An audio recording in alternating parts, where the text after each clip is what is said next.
Hello, and welcome to Portals to the Past. I'm your host, Will Hickox of the Watkins Museum of History. Portals to the Past is a series of interviews with historical figures significant to the border region.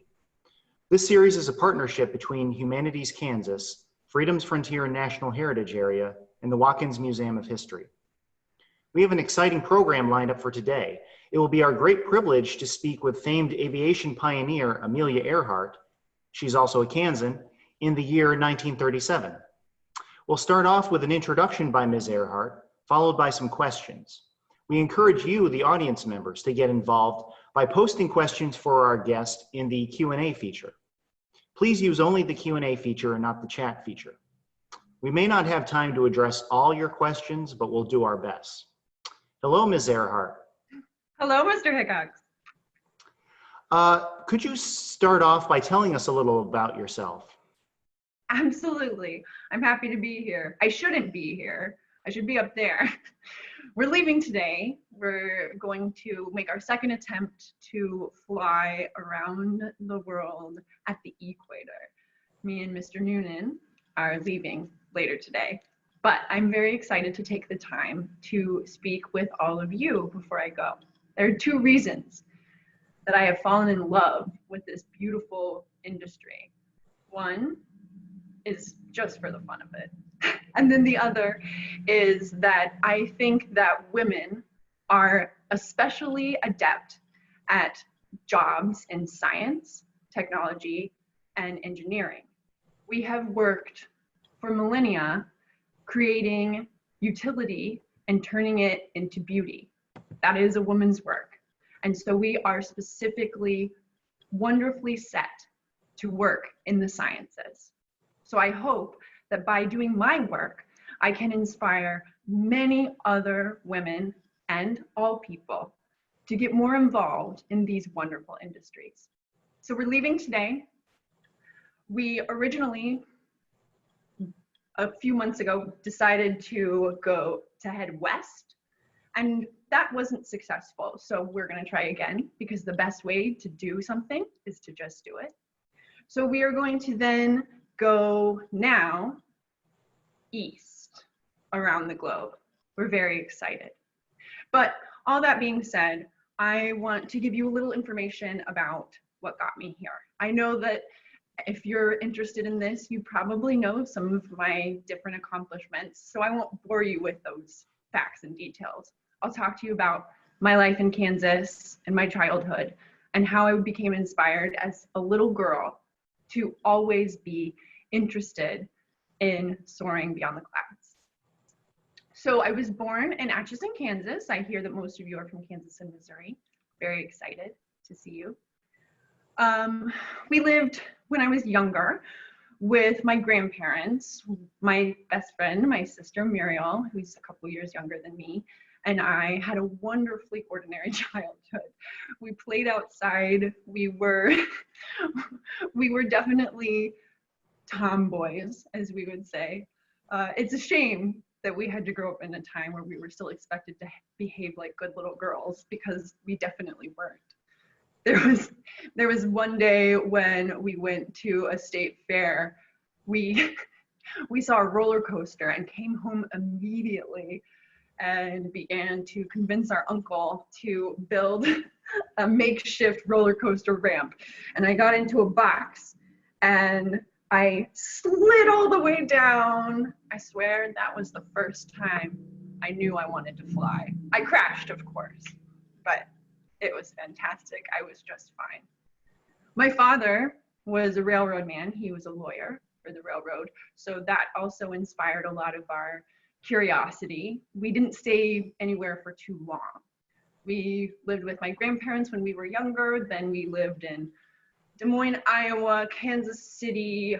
I went to 6 high schools in 4 years, finally graduating from Hyde Park in Chicago.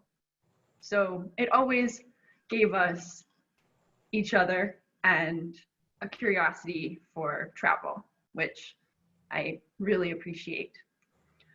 We moved back and forth. That was great. And then I went to Columbia to study sciences. I had been obsessed with engineering, and so I went to study science. And Muriel was in Toronto in school, and my mother and I went to go visit her. And when we went to go visit her, that's when I finally understood what the World War was. This was World War I. And we were there, and there were all of these men in Toronto coming back with missing limbs, and I could see the pain. And I felt like if I went back to school, I would be useless. But if I could stay there, I could have purpose.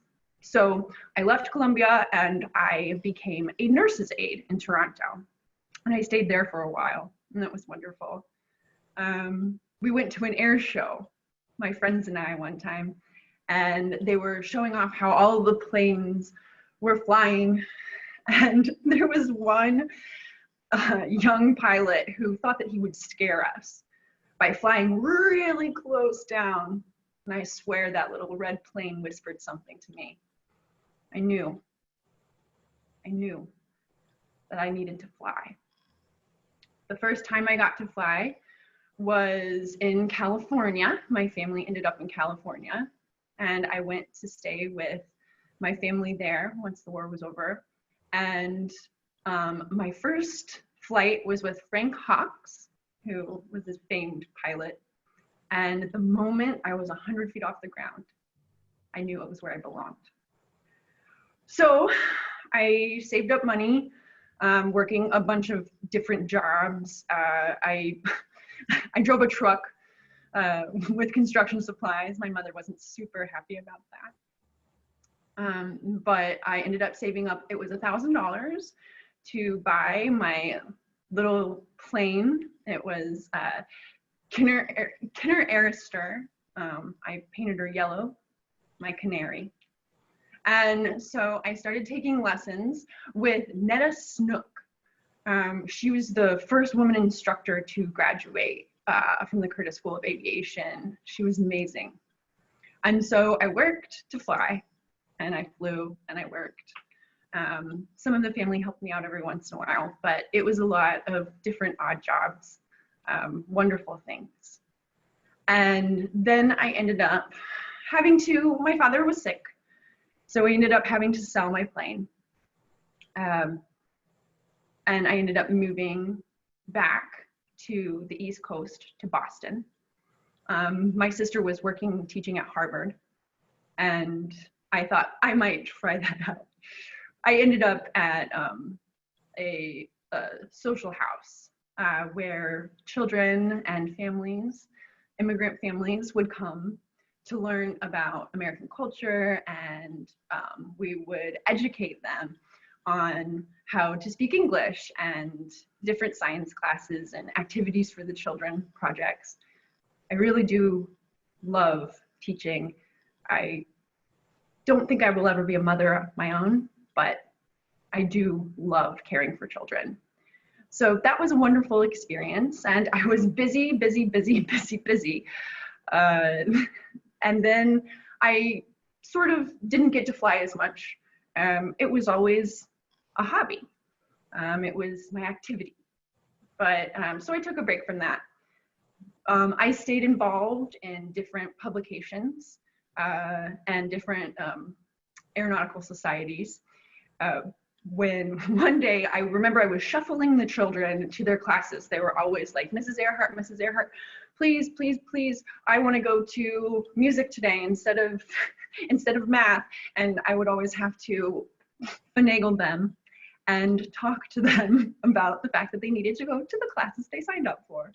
So you can imagine the pandemonium in the hallway between classes and then getting ready for dinner, for feeding the children. And a boy from the office came to me and he told me there was a phone call. And I told him, I shooed him away, and I said, no, I'm too busy.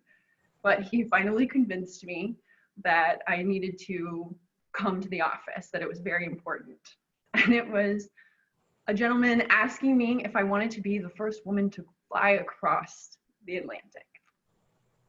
And I said, of course. So George Putnam had picked me because there was a woman who had funded this project, but Lady Guest, ended up not being able to do so. But she wanted it to be an American woman. So of course I agreed. There were 3 of us, pilot, navigator, and myself, who was the log keeper. It's funny, I really hoped that I would actually get to fly, but instead I was sort of just a sack of potatoes. But it was still an amazing experience. When we landed in England, I had no idea what was going to happen. But apparently, now I'm Lady Lindy. Do we look alike? Me and Mr. Lindbergh? So that was the beginning. And from then on, I've had the luck to write for Cosmopolitan magazine as the aviation specialist. I've been able to help and promote different forms of commercial transportation. It was amazing. My favorite experience, though, so far, is now I am teaching at Purdue.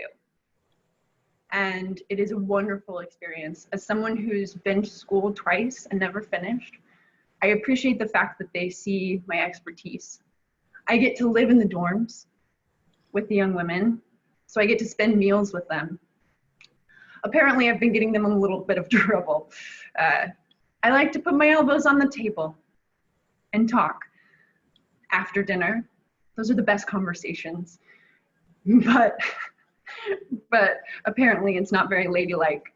Their house mother told them that when they fly across the Atlantic on their own, they will get to put their elbows on the table. I think that's kind of unfair to them in general. I think we can talk about how I accidentally broke a barrier by just trying to take my plane up as high as I could get her, 14,000 feet. I didn't even know I was doing it. I was doing it just for the fun of it.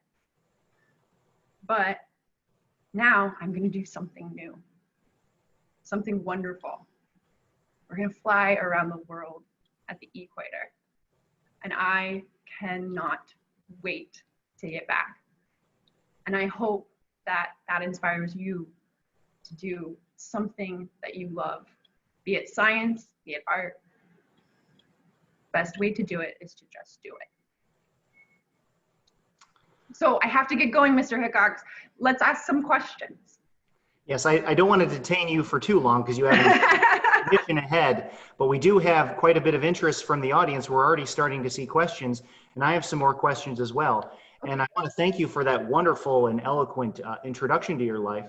I would like to go back to your childhood, and we have a question from the audience from Jen, who asks, how did your childhood home in Atchison on a bluff inspire you to fly? I love that question. Well, it was beautiful. I mean, my head was always in the sky, of course. We had many hills around us, which was very fun. I don't know if my sister loves to tell this story. One year we got a brand new sled for Christmas, and we were sledding, and I did what I like to call a belly slam down the hill. And as I was going down the hill on the road, there was a horse and carriage coming right in my way, and I slid right underneath both wheel spokes and came up unscathed. Luckily, it was so lovely. So yes, it was an amazing place for us to grow up. And much to our grandmother's distaste, we did like to wear pants and run around up and down the hills, for sure. That's great. You mentioned early on that you suspected much of your audience is from Kansas and Missouri, which I think is correct. And you gave a very great description of your childhood in Atchison, but I wonder, could you let us know what other places from your life, from your early life in this area can we visit in our own time of the 21st century? Oh, absolutely. Well, the story that I told about the roller coaster actually happened at the Iowa State Fair.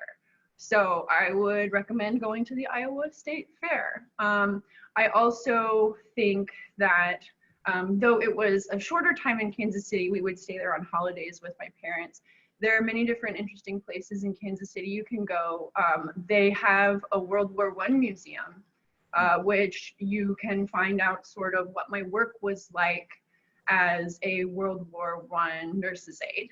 So, and then there's a lot of information about the beginning of flying, because it was harder for me and my colleagues to learn to fly because a lot of the men learned to fly through experience in the war, whereas we were not flying in the war as women. So it's a very interesting way to learn about all of that. Mm-hmm.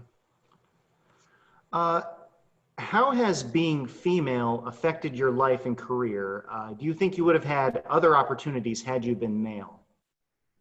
I think that's a very interesting question. I think that it is important that I was a woman, because that I am a woman in this life, because I'm not always the most skilled, but my drive is to often be the first.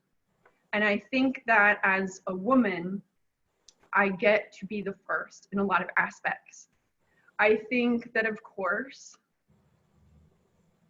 things have been a little bit more difficult as far as gaining experience, gaining hours of flying.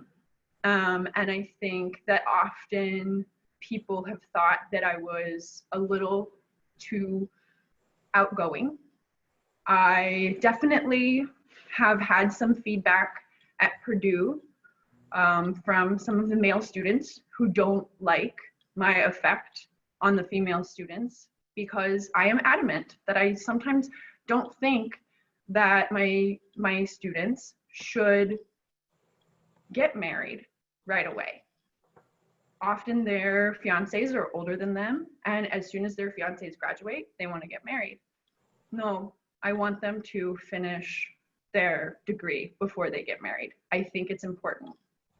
I very much love my husband, but he knows very much that my work comes first. I wore my wedding ring the day we got married, and now it just gets in the way. So these are my opinions. Excellent. A number of people are taken with your story of growing up in the Midwest and in Atchison. We have some questions from Iaba, age 7. I hope I'm pronouncing that correctly, and I apologize if I'm not. A question about, another question from Susan about Atchison. Did you ever come back to visit in Atchison after you started flying? Oh, I don't remember if I've been back. Well, yes, because my grandparents' house was there. So yes. But not, I've spent most of my time on the East Coast and in California. That's where I've been mostly now. I spent more recently more time in New York, and so it's been much more coastal. But I do miss the hometown. Well, speaking of your varied accomplishments, we have an interesting question from Aniston Kruger. Was Amelia really a fashion designer? Of course, you can speak about yourself in the first person. So were you really a fashion designer? Absolutely. We started a clothing line a couple of years ago. It's part of my ambition to also continue the art of women's work. I like to wear things that are utilitarian, things that I can work in. When we first crossed in the Friendship, when we first crossed the Atlantic, I got to England and all I had was my jacket and my flying clothes. And so all of these fashion designers were appalled and needed to give me all these dresses. I came home, I swear, with 3 trunks. It was very silly. But yes, so I found that women have been very interested in the simplicity of what I like to wear and the functionality of it. So we started a clothing line for a little while. It's on a little bit of a hiatus now, but I'm hoping to get back to it soon. Interesting. Well, you mentioned this briefly. We know that you were disappointed in not being allowed to take the controls during your transatlantic flight in the Friendship. In what ways was this flight still a significant accomplishment, personal or otherwise? Well, I do not want to sound ungrateful, because I am very grateful to be the first woman who flew across the Atlantic, regardless. And from that came my first book. GP, my husband, and I worked on my first book, which is 20 hours and 40 minutes. I recommend you have I have the whole log in there, and then a little bit more about myself if you want to read that.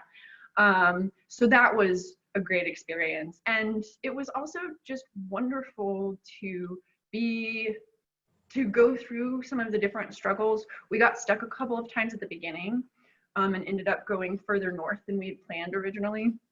But the people we met who were so supportive, and going through some of these struggles, I think it really helped me prepare for my solo flight that was years later. So I think that was all very much a good experience for me in general. Excellent. We have sort of a classic interview question, you might say, from Lori. And maybe I'll elaborate on it a bit. If you had to do it all over again, what would you change about your life? Nothing. Good answer. So what message would you like to give to women and girls in the audience? And I know from what I've seen of our audience and the questions that we do have quite a few women and girls in the audience. So what would you like to say to them? Find your passion. Commit. Don't give up. Continue moving forward, no matter what.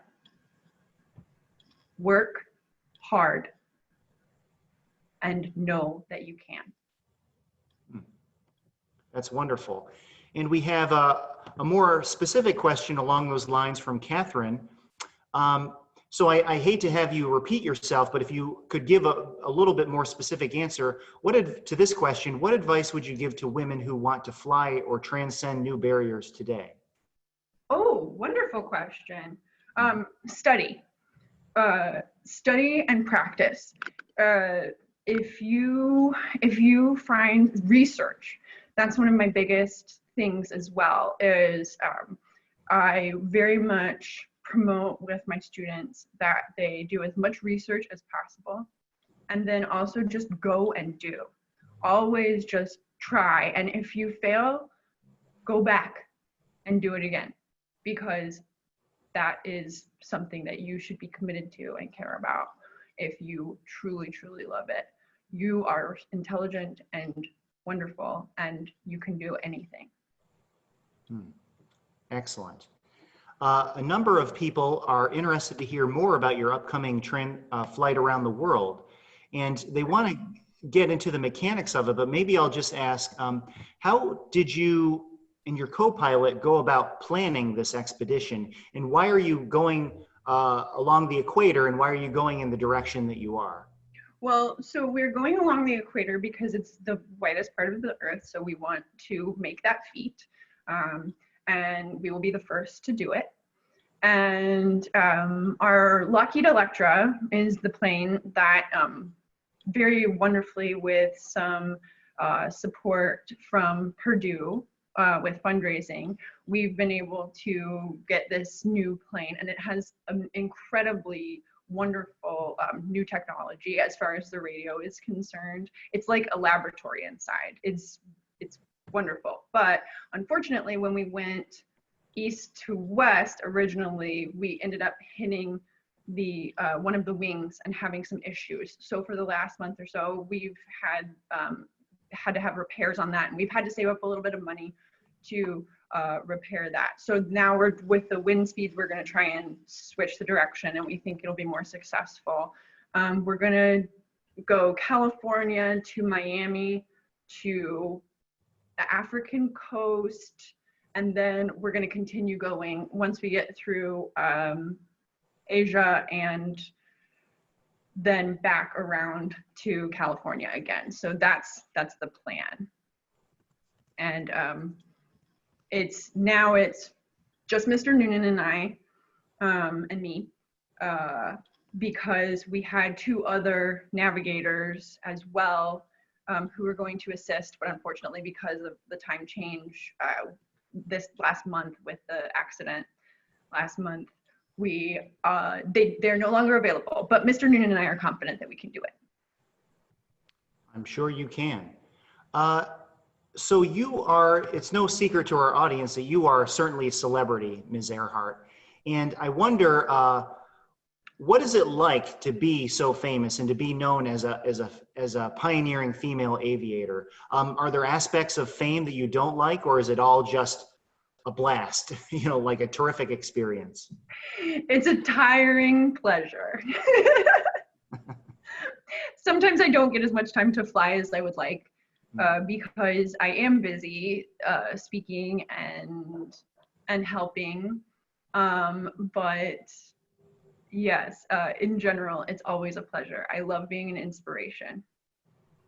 That's great. So why don't I just ask one more question? We've got some great questions here. It's hard to choose from all of them. Carol asks, would like to know more about your sister. Where is your sister now? And what do you plan to do? She has a follow-up question. What do you plan to do when you come back from your trip? Oh, wonderful question. Rest is the first answer. And I will probably write, I'm looking forward to writing another book that records our journey. So I am an avid writer. Poetry was one of my favorite subjects. And so I still write a little bit, amateur poet. So I will definitely record the entire journey and write another book. And so that will be a big part of my time. My sister's a teacher and a mother and wife. And she still has her wonderful, wonderful spirit, but she's very much chosen to become more sedentary than I, of course. But she's an amazing mother and an amazing woman who helps spread female empowerment. She's great. Well, I can't resist asking this great question from an audience member. I wonder if I can bring it up again just so I can give them credit here. From Susan, what is the toughest experience you had when flying?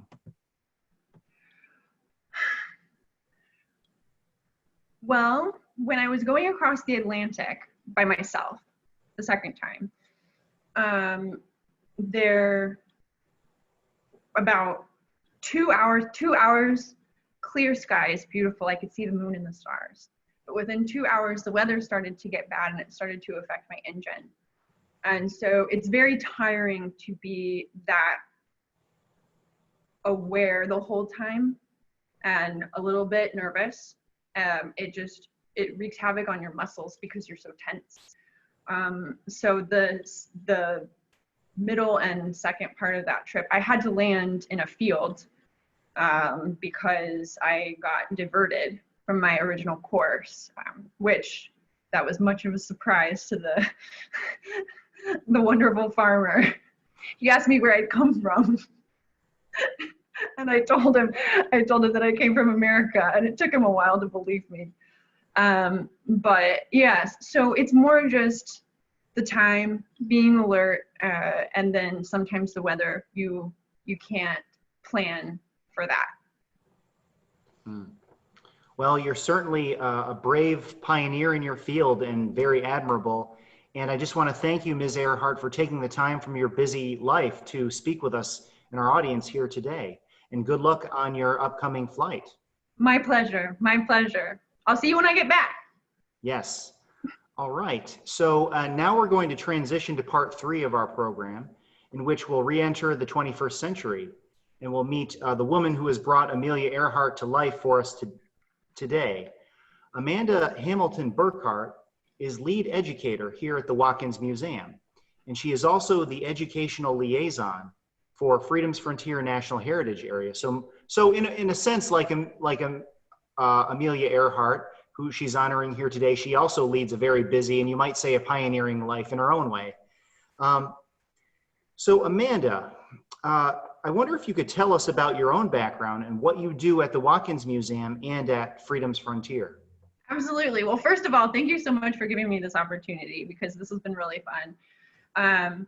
I actually am from a theater background, so I became quite in love with Amelia Earhart when my godmother played Amelia Earhart in a one-woman play down in Atchison, Kansas when I was 9, I think. And so we went down to see it, and I remember just falling in love with her then. And then I was lucky enough last year to be offered the opportunity to play her. She was gifted to me from my friend Mary at Old Shawneetown 1929, which I recommend you go visit. And so between my theater background and now my history museum involvement, that's how this sort of came about, and it's been really, really fun. But in general, at the museum, I always joke I'm in charge of everyone below the age of 18. So I like to do family programming and build field trips, and our team is really, really wonderful.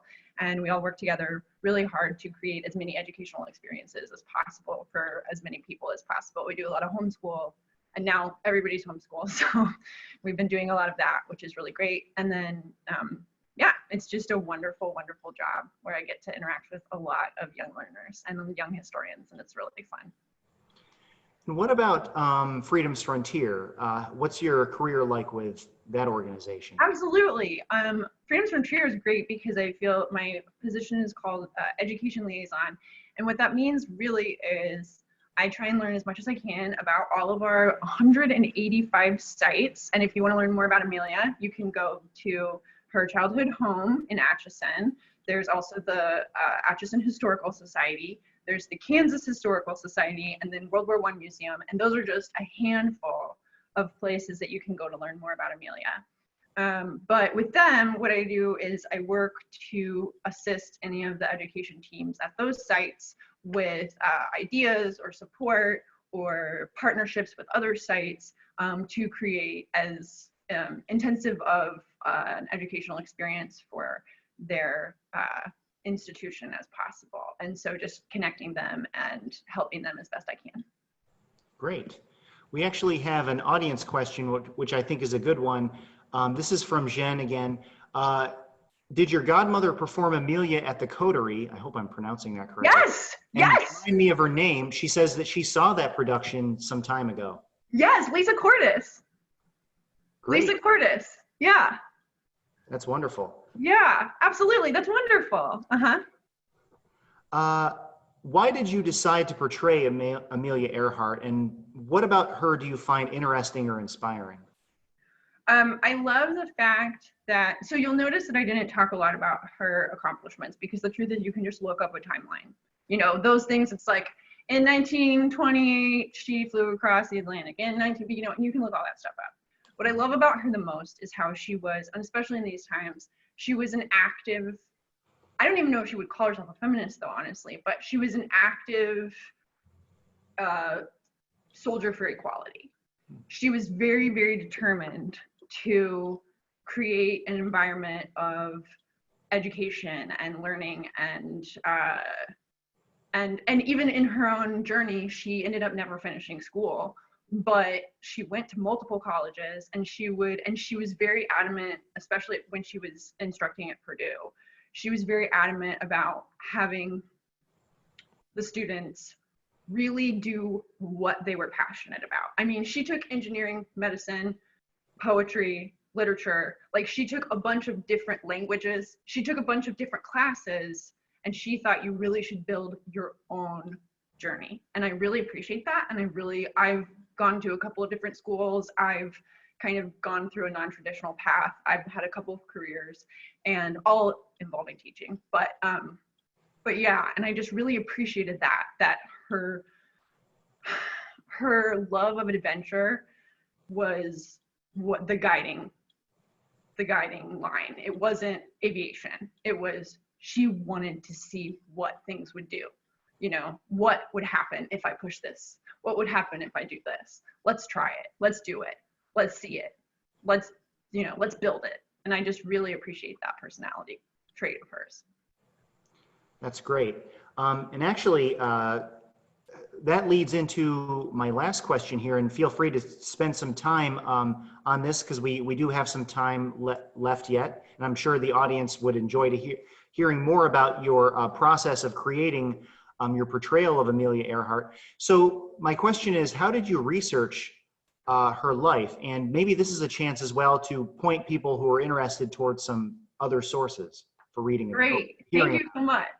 Okay, so, well, not to bury the lead, Will and I work directly together. So he knows that for the last about year almost, I've been saying, oh, sorry, I was in Amelia land. Because it's like the more research you do about her, the more you find, and the more you find, because she is infamous, and because she was famous, or is still so famous. She's probably one of the most famous aviators of our time, of all time. There's a lot, but what I did do specifically was I started with an overview documentary that I definitely recommend. It's from the biography channel. You can find it online, if you just Google it. It's just Amelia Earhart, and it's like 47 minutes, and it's an overview of her life. So that was just to bone up on an overview of her life. So I had basic jumping off points. Then I went the exact opposite direction. From an overview, I got all of her books, the ones she's written. So I was reading her voice, because that was very important to me in portraying her, is that I didn't have too many biographers' ideas of who she was, but I just actually had verbatim who she was written in words. So I read her books, I read a bunch of her letters, a bunch of her correspondence. I listened to some of her speeches that were recorded. I wanted to try and do her voice, but I didn't want to do her injustice. So if you do ever want to listen to her speak, she's incredibly well-spoken and incredibly intelligent. As far as, there are a couple of speeches that are quite beautiful to listen to. She was an avid reader. I think she used books to sort of fill the void of not having a lot of friends, because she moved so much.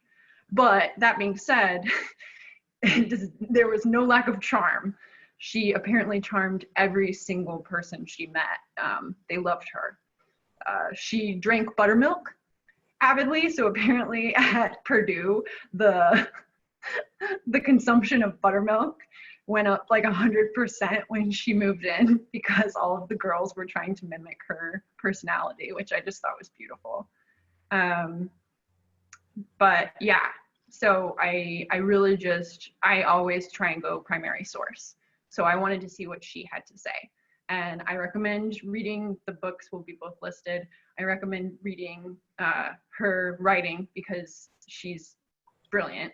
And then there's also a podcast that I ended up listening to later on that I think we're gonna play a clip from at some point. It's called Chasing Earhart, and it's a podcast that's built around a group of people who love Amelia Earhart, and they're also creating a documentary. And there's a trailer for the documentary, but also I recommend you listen to the podcast, because it's a lot of really cool interviews with people from all the way from like an author who wrote a book about feminism and Amelia Earhart 20 years ago to a 17-year-old girl who did a History Day project on her. So it's just like all of these different people and why they love Amelia and their version of Amelia, and sort of, and what I try to steer away from very much so, and this is a direct nod to Muriel, is Muriel got really mad at the end because she was so frustrated with everyone focusing on what happened to Amelia, which is not the point of her story. The point of her story is the amazing accomplishment she made. And so Muriel was very frustrated with the, ooh, where is she? Oh, she disappeared. Oh, who knows what happened? And so I really tried to pay a lot of attention to her story while she was alive. And that's why we dated it to the day that she left for that trip, because I didn't want it to be about why she disappeared. There's plenty of theories on that. And if anyone has any questions, I'm happy to talk about that. I know all of the theories, but yeah, it's not always, I don't think it's as important as who she was as a woman and as a feminist and as a scientist. So, yeah. Yeah. Well, since you offered, we do have a question from an audience member about that. There are many theories about what happened on Amelia's final flight. In your opinion, after doing research on her, what do you think most likely happened? Okay, well, there are three main theories that I see as the most likely and that scientists see as the most likely. So there is the theory that she just went down in the ocean and they found pieces of what they think is the Lockheed Electra in the ocean. One of the things that is interesting that I don't admit when I am being her is she was dead tired. She was tired. She hadn't learned the Morse code properly. She hadn't learned how to use her radio properly because she was so busy that she actually didn't have as many flying hours as most of her contemporaries because she was so busy doing speeches or giving talks and doing all of this stuff. So she was really, really tired. There are some letters, some correspondence between her and her husband where he actually told her to come back because she made it all but almost 7% of the way. Like she was almost back to California when they went down. So she was tired and she was underprepared, unfortunately, but she just wanted to go. She wanted it to happen. So that's frustrating. So it's possible that she just went down. It's also possible that she didn't understand how to work the radio properly, so she couldn't find where she was supposed to land. There's a lot of recording of her talking and they can hear her, but she can't hear them. And I actually, on this podcast, there's an interview with one of the radio men from the ground talking about how she was kind of frustrating. Like she would just turn it off because she would get annoyed with what they were saying. So she was definitely opinionated, to say the least. But you know, she was very sure of herself. And Muriel talks about that. Amelia never really questioned whether or not she could do something. She was sort of quiet, but that was more just her being reserved. She always knew she could do everything, which I think is beautiful. But yeah, so the three main theories are either she went just down in the ocean, she and Fred Noonan went down. Either there's a small island where she was supposed to land where they have found what look like there's an archaeological program right now that's working on this that found what looked like a makeshift campsite.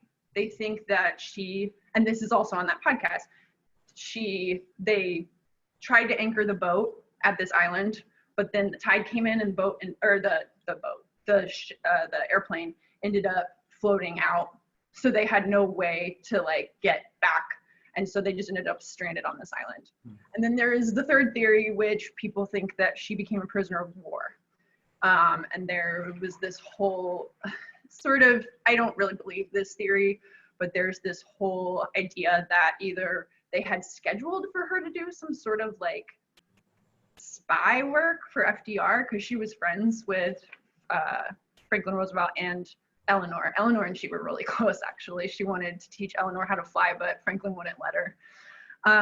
But that maybe she ended up getting captured by the Japanese and becoming a pawn and a prisoner of war and ended up dying. And there are people who say first-person accounts. So there's a lot of ideas of what happened. But once again, I try to not make that my focus, but it is very interesting information for sure. Yeah.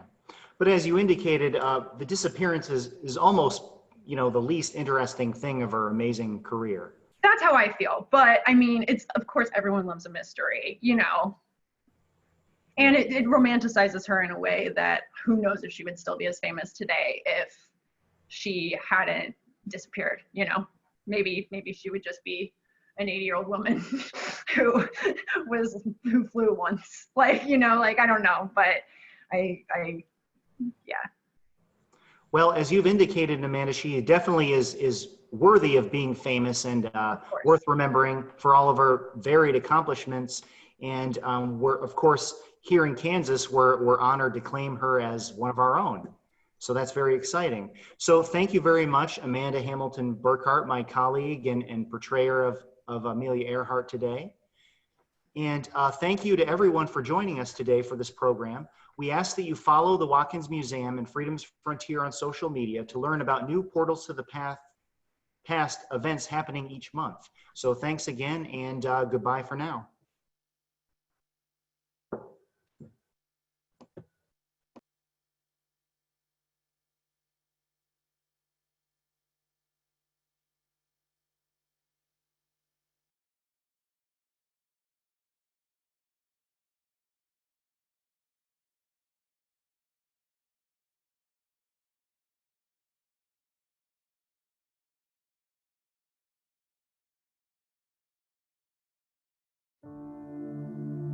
To the degree that a superhero is defined as someone who does things ordinary human beings can't or won't do, and someone who inspires ordinary human beings to greatness, Amelia fits both of those perfectly. I saw the moon and stars most of the night.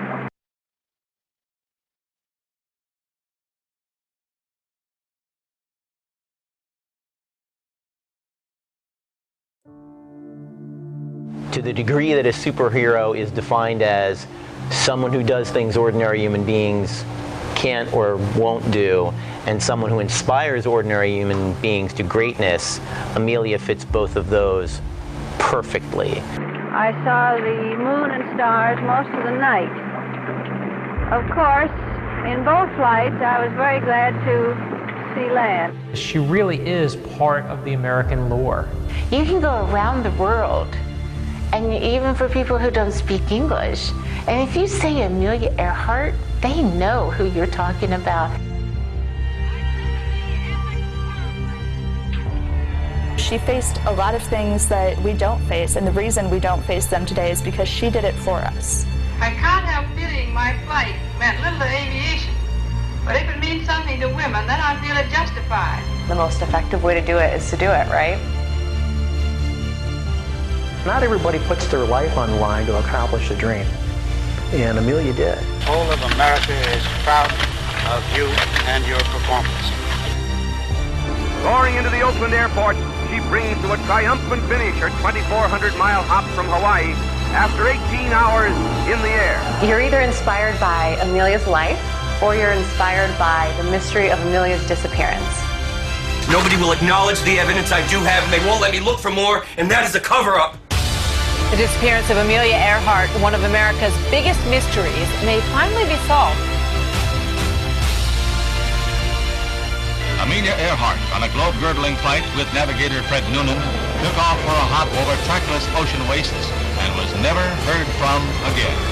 Now this photograph, unearthed by history investigators from the National Archives, appears to show Earhart and Fred Noonan, her navigator, on the dock in the Marshall Islands. I am not a mystery woman. I am not Amelia Earhart. There didn't seem to be anything that looked like an airplane. I just feel that she went down at sea. What could have happened had that flight succeeded? It's fun to try to think what happened. Amelia survived to a very old age. All we have to do is leap. And Amelia Earhart left like nobody else. If you have a real dream, you should follow it. Her spirit is around us. I only know one truth. It's time for my story to end.